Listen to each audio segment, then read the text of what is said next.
د صحابې نه ګرځوم، خو زه وایم چې زمونږ د ساولې دپاره دا سړی چې راغلی دی نو دا هم د پیغمبرۍ د درجې نه کم نه دی. درجه ورته نه ورکوم، خو بهرحال ستاسو لپاره ډېر محترم سړی دی او زه سره تاسو په یو باندې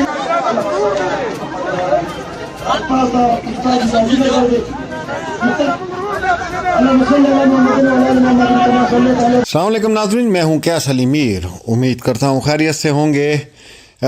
جی کل مردان ریلی میں ایک مولانا صاحب کو توہین مذہب کے الزام میں قتل کر دیا گیا. تفصیلات کچھ ایسی ہیں کہ شہر مردان میں پی ٹی آئی کی ایک ریلی کے مشتعل شرکا نے ایک مقامی مولانا کو توہین مذہب کے الزام میں مار مار کر ہلاک کر دیا. مقتول کی عمر 40 سال اور نام مولانا نگار عالم بتایا گیا ہے. پی ٹی آئی کی ریلی میں خطاب کرتے ہوئے ان مولانا صاحب نے توہین مذہب کے باعث بننے والے کلمات ادا کیے تھے. مقامی پولیس افسر اقبال خان صاحب نے بتایا کہ یہ افسوسناک واقعہ ضلع مردان کے ایک گاؤں میں ہفتے کی رات پیش آیا. وہاں اہتمام کردہ تحریک انصاف کی اس ریلی کا مقصد ملکی عدلیہ کے لیے حمایت کا اظہار تھا. مولانا نگار عالم کو اس ریلی کے شرکا نے مشتعل ہو کر اس وقت تشدد کر کے ہلاک کر دیا جب انہوں نے اس اجتماع کے اختتام پر وہ دعا کروائی جس میں مبینہ طور پر توہین مذہب کا سبب بننے والے کلمات ادا کیے گئے. پولیس افسر اقبال خان نے بتایا کہ مقتول نے جو دعا کروائی اس میں چند الفاظ کو کئی شرکا نے توہین مذہب کا باعث بننے والے کلمات جانا اور اس کے بعد مولانا نگار عالم پر تشدد شروع کر دیا جس کے نتیجے میں وہ ہلاک ہو گئے. عینی شاہدین کے مطابق موقع پر موجود پولیس افسران نے نگار عالم کو مشتعل ہجوم سے بچانے کی کوشش کی اور حفاظتی طور پر انہیں ایک قریبی دکان میں لے جا کر بند بھی کر دیا گیا. تاہم ہجوم ان کا پیچھا کرتا ہوا آیا اور دکان کا دروازہ توڑ کر مولانا نگار عالم کو باہر نکال کر ان پر بہت تشدد کیا اور وہ ہلاک ہو گئے. اس واقعے کی سوشل میڈیا پر گردش کرنے والی فوٹیج میں دیکھا جا سکتا ہے کہ کس طرح بہت سے مشتعل افراد مقتول کو زمین پر گرا کر ان پر ٹھڈوں اور ڈنڈوں سے مستقل جو ہے وہ حملہ کر رہے ہیں. پولیس کے مطابق اس واقعے کے بعد لاش کو قبضے میں لے لیا گیا اور ابھی تفتیش جو ہے وہ جاری ہے. جیسا کہ آپ لوگ جانتے ہیں کہ پاکستان میں توہین مذہب کے جو الزامات ہیں وہ بڑی آسانی سے لگا دیے جاتے ہیں. پاکستان میں جیسا کہ آپ جانتے ہیں اس طرح کے واقعات رونما ہوتے ہیں، جیسے سیالکوٹ میں بھی ہوا. ابھی پچھلے دنوں ایک دو واقعات اور منظر عام پر آئے تھے.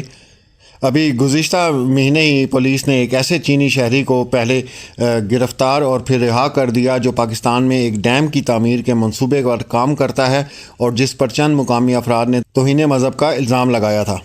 فروری میں بھی ملک کے دوسرے سب سے بڑے شہر لاہور میں ایک مشتعل ہجوم نے ایک تھانے میں گھس کر حوالات میں بند ایک ایسے شخص کو باہر نکال کر اس پر بے تحاشا تشدد کرنا شروع کر دیا تھا جس پر توہین مذہب کا الزام تھا. یہ شخص بھی اس تشدد کے نتیجے میں ہلاک ہو گیا تھا.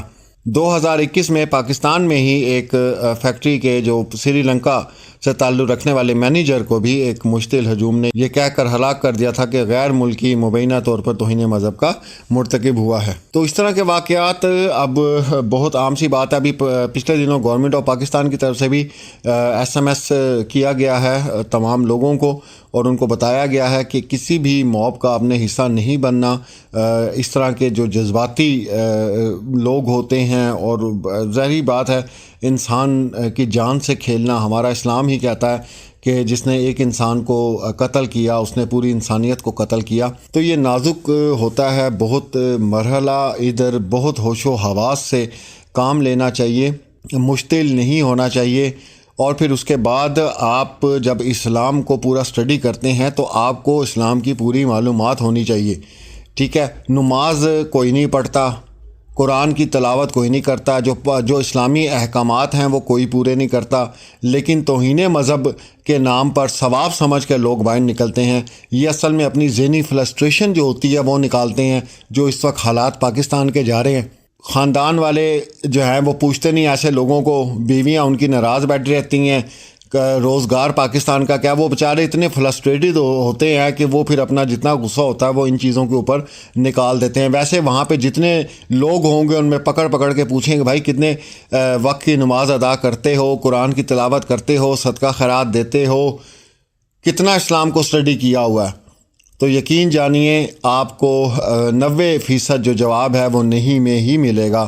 لیکن جب یہ معاملہ آتا ہے تو پھر پتہ نہیں وہ کون لوگ ہیں اور کون سی جنت کے حصول کے لیے سارے کام کرتے ہیں۔ میں نے پہلے بھی کہا تھا کہ توہین رسالت تو ہر وہ شخص کر رہا ہے جو نماز 5 وقت کی ادا نہیں کرتا، کیونکہ سب سے پہلا جو بنیادی رکن ہے وہ ہمارا نماز ہے۔ تو اس طرح کے واقعات آنا، اس میں کیا ہوتا ہے کہ پوری دنیا میں ایک نیگیٹو جو ہے وہ پیغام جاتا ہے کہ پاکستان میں جو مائنورٹیز ہیں ان کا خیال نہیں رکھا جاتا یا وہ غیر محفوظ ہے۔ کاش یہ حرکتیں کرنے والے لوگ یہ جان سکیں کہ وہ پاکستان کا جو ایک نظام ہے اس کے خلاف جو ہے وہ آواز اٹھاتے ہیں اس طرح کی حرکتیں کر کے، اور پوری دنیا میں پاکستان کا وہ امیج خراب کرتے ہیں۔ ویسے بھی آپ حالات دیکھ لیں اس وقت پاکستان کے کیا ہو چکے ہیں۔ تو یہاں پر جتنے ہمارے سینئرز ہیں، جتنے ہمارے علماء کرام ہیں، خدا کے لیے خاص ایک کمیٹی بنائیں، خاص اعلان کروائیں۔ جیسے مسجدوں میں لوگوں کو اس طرح یہ فیڈ کیا جاتا ہے، دور دراز جو گاؤں، چلو شہروں میں تو پھر تعلیم یافتہ لوگ ہیں، لیکن جو گاؤں ہیں دور دراز علاقوں میں جہاں کوئی بھی 4 جو ہے اینٹیں لگا کے مسجد بنا لیتا ہے، نہ اس کو پتہ ہے اسلام کا بنیادی ارکان کا کیا ہے کیا نہیں ہے، وہ خطاب کرتے ہیں، لوگوں میں زہر بھرتے ہیں اور کیا سے کیا معاملہ ہو جاتا ہے۔ اور اس طرح اوورآل جب آپ دیکھا جائے تو پتہ چلتا ہے کہ پاکستان کا امیج جو ہے وہ پوری دنیا میں خراب ہو چکا ہے۔ کیا وجہ ہے کہ آپ ملک سے باہر جاتے ہیں تو صرف گرین پاسپورٹ ایسا ہے جس کی لائن ہی علیحدہ بنتی ہے، باقیوں کو تو آپ چھوڑیں۔ تو یہ اس سے میرے خیال سے اور کیا بےزتی ہو سکتی ہے ایک ملک کے لیے کہ آپ کو انسان سمجھا ہی نہیں جاتا، آپ کو سٹیزن سمجھا ہی نہیں جاتا، آپ کو یہ جو گلوبل ولیج جس کو کہا جاتا ہے اس کے آپ شہر ہی نہیں ہیں، مطلب آپ مخلوق ہی بڑی عجیب ہے۔ اس لیے آپ کو علیحدہ رکھا جاتا ہے کہ بھائی سائڈ پہ آ جاؤ، کہ پتہ نہیں یہ کس طرح کے لوگ ہیں۔ تو اس طرح کے جو امیج ہیں اسی وجہ سے بنائے جاتے ہیں۔ اس میں بہت سی چیزیں ہوتی ہیں، آپ یقین کریں یہ جتنے مجتہد لوگ ہوتے ہیں ان کو اکسانے والے، ان کو بھڑکانے والے، ان کا کوئی تعلق نہیں ہے اسلام سے، ان کا کوئی تعلق نہیں ہے، یہ صرف فرقہ واریت پھیلانے والے لوگ ہیں۔ اور انہی لوگوں نے یہ بیڑا غرق پاکستان کا کر کے رکھ دیا ہے اپنی تقریریں اور اپنی باتوں کی وجہ سے۔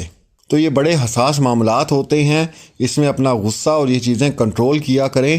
سزا اور جزا صرف اللہ کرتا ہے، اس نے ہی کرنی ہوتی ہیں۔ آپ گرفتار کروائیں، آپ کیس کریں، آپ جو مرضی کریں، لیکن اس طرح کسی کی بے حرمتی جس طرح وہ لاش کی گئی ہے، جو ویڈیوز ہم تک پہنچی ہیں، جس طرح ایک انسان کو مار کے اس کو اس طرح مطلب اس کی میت کی توہین کی جاتی ہے، یہ کہاں کا آپ لوگوں کو کیا ہو گیا ہے، ان کو کیا ہو گیا ہے جو اس طرح کے لوگ جو ہے منظر عام پر آتے ہیں، ان کے دماغوں کو کیا ہو گیا ہے، یہ کون سے اسلام کو فالو کرتے ہیں۔